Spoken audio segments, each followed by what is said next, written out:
ছেলেদের ফ্রেন্ড সার্কেলে আড্ডা শুরু হয় মূলত রোস্টিং বা বডি শেমিং, দেন অ্যাডাল্ট প্লাস কথা, দেন বিভিন্ন মেয়ে প্রেম, এসব নিয়ে কথা নিয়েই মূলত আড্ডা শুরু এবং শেষ হয়।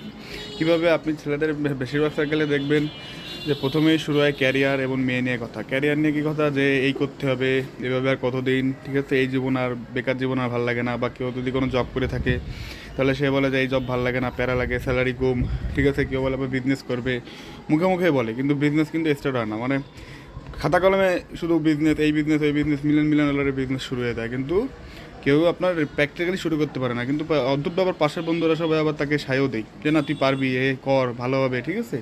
দেন আসে মেয়ে নিয়ে, কেউ শেখা খায়, কেউ আবার বলে যে না আমার আর মেয়ে, এখন আর মেয়েদের সাথে রিলেশন ভালো লাগে না। কেন ভালো লাগে না, সে আগে অনেক বড় শেখা খেয়েছে কিন্তু এখন কুলডুর সাথে সেটা বলে কি না প্রেম টেম আমার জন্য না, একবারে বিয়ে অ্যারেঞ্জ ম্যারেজ করবো। কেউ আবার হচ্ছে আপনার একদম চিরকুমার সঙ্গের লোক, সে কেউ বলে জীবনে বিয়ে করবো না, বিয়ে মানে প্যারা।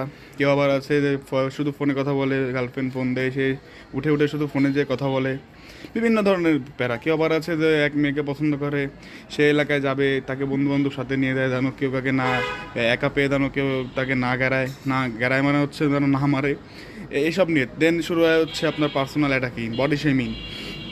দেন হচ্ছে বন্ধু বান্ধব একে অপরকে কীভাবে ইনসাল্ট করবে, রোস্টিং করবে, তার একটি নোংরা খেলা শুরু হয়। সেই নোংরা খেলা কীভাবে, ধরুন এই বন্ধু ওই বন্ধুকে নিয়ে রোস্টিং করছে, এই বন্ধু ওই বন্ধুর বিভিন্ন যে কথা বা দুর্বলতা সেটি বারবার বলতেছে, এর ফলে দেখা যায় ঝগড়া, এমনকি হাতাহাতিও অনেক সময় হয়। কিন্তু দিন শেষে দেখবেন কি সবাই আবার বন্ধু, সবাই আবার একসাথে আড্ডা দিচ্ছে। বডি শেমিং, ফ্যামিলি অ্যাটাক, তারপরে আছে আপনার ব্যক্তিগত লাইফ, সব কিছুর তথ্য একদম মানে সামনাসামনি চলে যায়, সবাই সব কিছু জেনে যায়।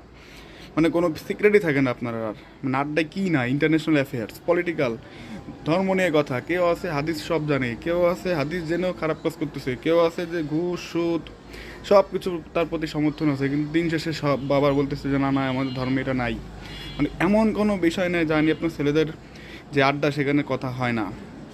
আর একদম শেষে আসে কি, ধরুন একটা প্রচুর রোস্টিং হচ্ছে, একে অপরকে ফ্যামিলি নিয়ে কথা হচ্ছে, বডি নিয়ে কথা হচ্ছে, কালার নিয়ে, এমনকি ইভেন গার কালার নিয়ে কথা হচ্ছে, তারপরেও কিন্তু কেউ মাইন্ডই করে না।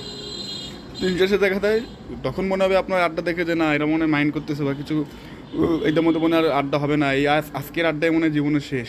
আবার অনেক বন্ধু আছে বলে না এভাবে আড্ডা দিয়ে ভাই হবে না, কালকে থেকে আর আসবোই না, দেখা যায় কি আগামীকাল ওই সবের আগে আসি।